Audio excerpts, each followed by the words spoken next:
Kembali lagi di Cerita Cinta Channel. Jangan lupa like, comment, and subscribe ya. Terima kasih. Keesokan paginya, Ara meminjam setelan resmi milik Elina. Syukurlah ukuran tubuh Elina dan Ara hampir sama, dan akhirnya Ara dan Ken berangkat keluar kota menggunakan helikopter Ken.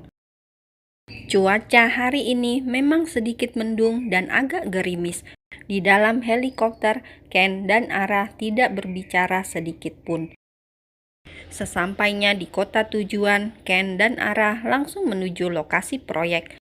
Cukup lama mereka di sana, itu juga dikarenakan cuaca yang tiba-tiba memburuk.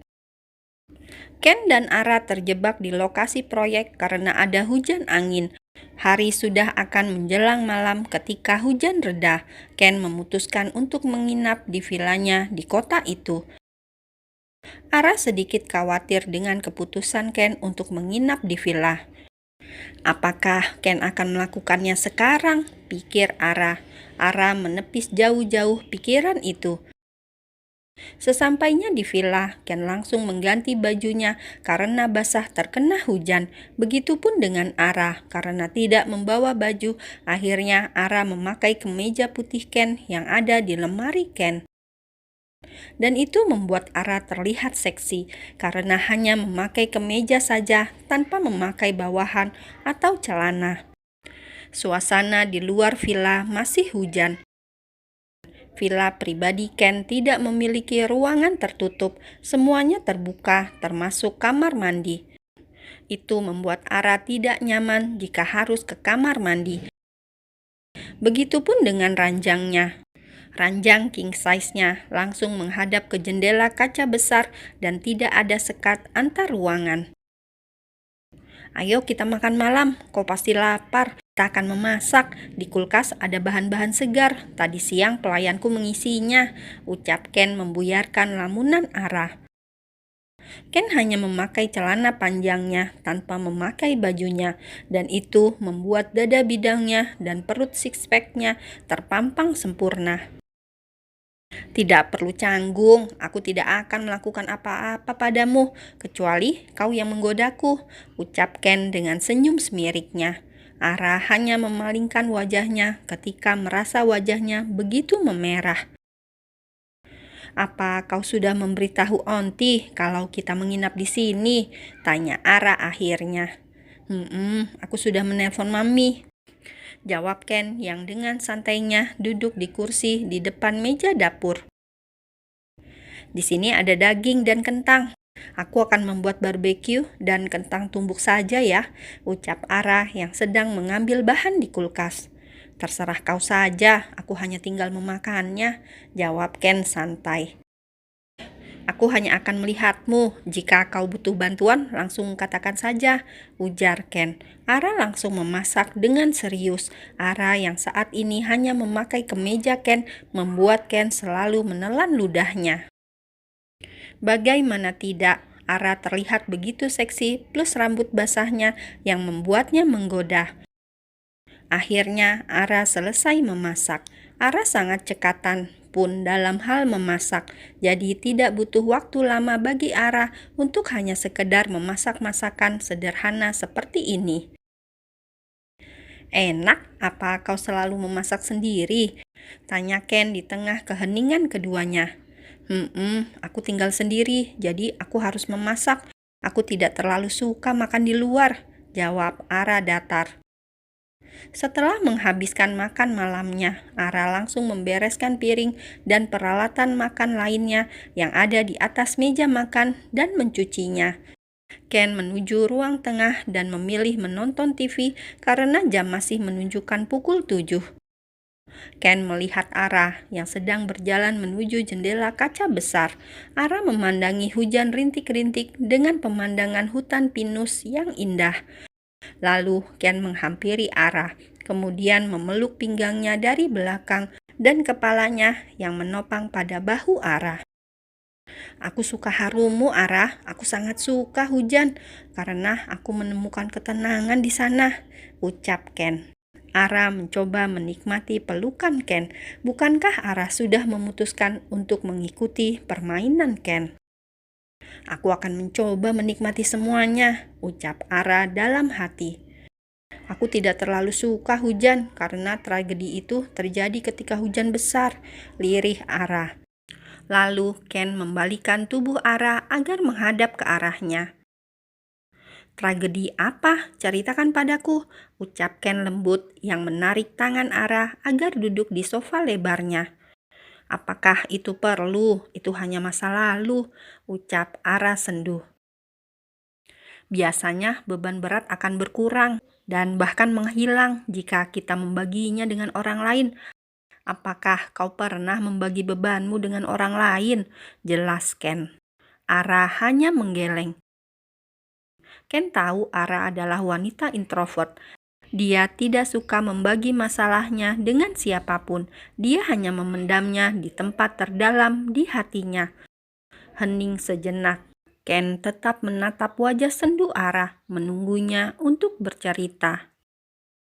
Dalam keheningan, Ara masih terdiam. Ken pun tidak memaksa Ara untuk menceritakan bebannya, tapi akhirnya Ara mengatakan sesuatu.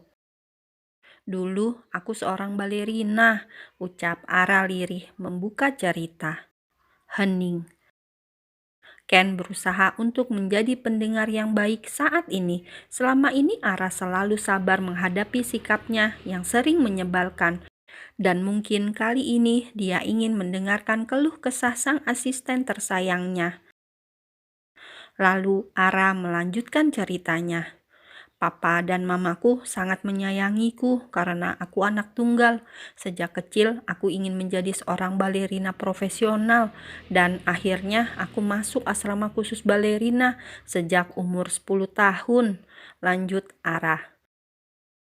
Matanya menerawang mengingat masa lalunya yang bahagia sekaligus menyedihkan.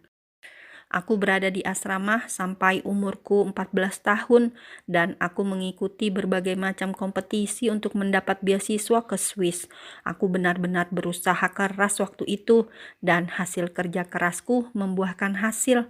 Aku direkrut oleh sekolah balerina terkenal di sana ketika nanti umurku menginjak 17 tahun. Ucap Ara dengan menampakkan senyum langkanya. Ken tahu di dalam cerita Ara ada suatu tragedi yang mengubahnya seperti sekarang. Hidupku bahagia, sangat bahagia. Teman-teman yang baik dan menyayangiku, serta kedua orang tua yang sangat mencintaiku. Betapa sempurnanya hidupku kala itu. Lanjut cerita Ara. Ken menggenggam tangan Ara dengan lembut dan menatap ekspresi wajah Ara yang sendu. Ketika aku berulang tahun ke-14, aku bersikeras untuk pulang ke rumah dan merayakan bersama keluarga dan sahabat-sahabatku.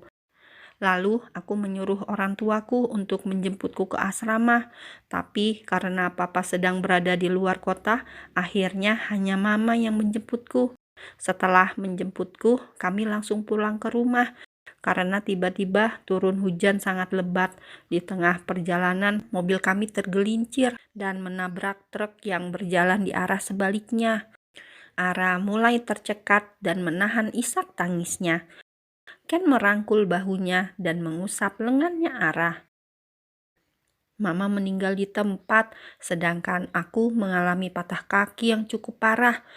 Aku menjalani berbagai macam operasi pada kakiku. Meskipun akhirnya sembuh, aku tidak bisa lagi menjadi balerina profesional karena kakiku tidak akan kuat menopang berat tubuhku. Sejak mama meninggal, papa sering sakit karena memikirkan mama dan impianku yang kandas menjadi balerina handal. Dan akhirnya papa meninggal setelah 6 bulan kepergian mama. Seandainya waktu itu aku tidak minta pulang, seandainya mama tidak pergi ke asrama, seandainya waktu itu tidak hujan deras, seandainya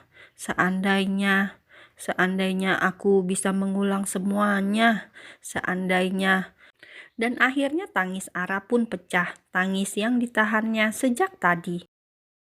Ara selalu seperti ini, selalu menyalahkan dirinya sendiri.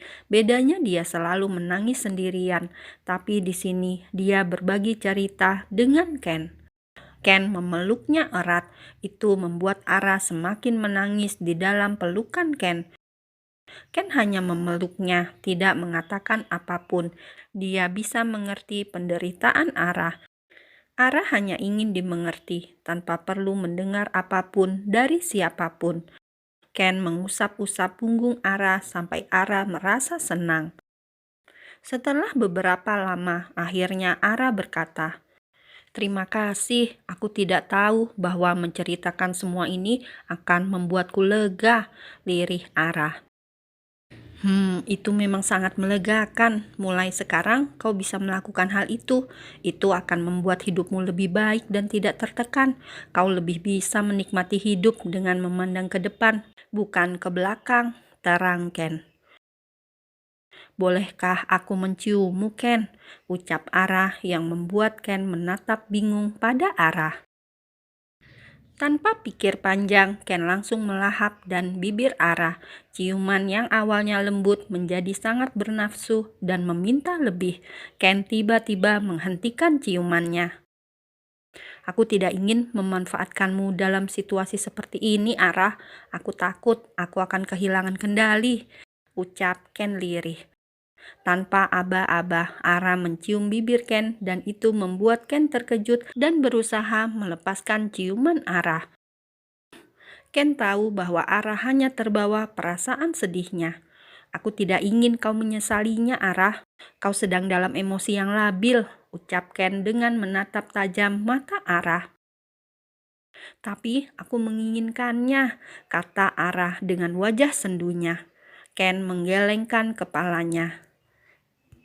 "Tidak, Ara, kau belum siap untuk ini. Aku tidak ingin kau melakukannya dengan emosi yang seperti ini. Tidurlah, besok kita akan pulang pagi sekali," jelas Ken.